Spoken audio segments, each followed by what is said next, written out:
Alright, I already modified the one side with the tire. And now we're getting ready to do the other side. So we want this side like this. Fold it in half. Whoop.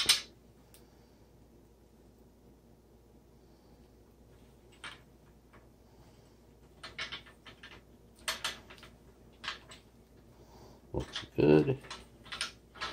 Now we just want to flip it over.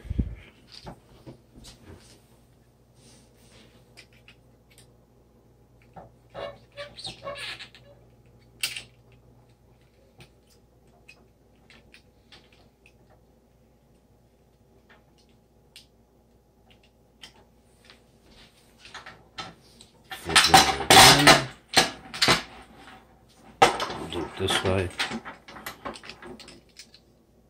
Be careful. Don't want to cut your finger.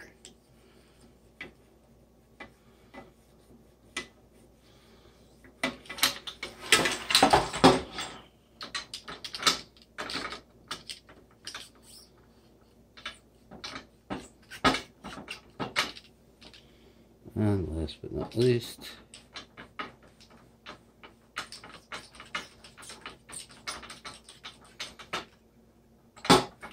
we got to give a shout out for the tire from Hilltop Bicycles.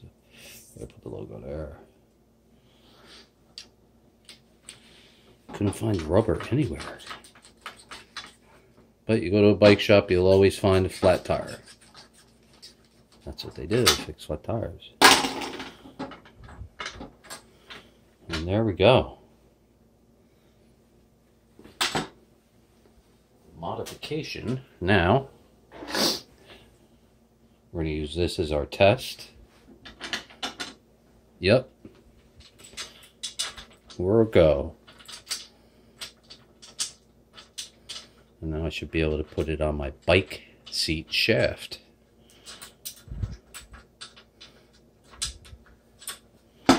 And it'll fit.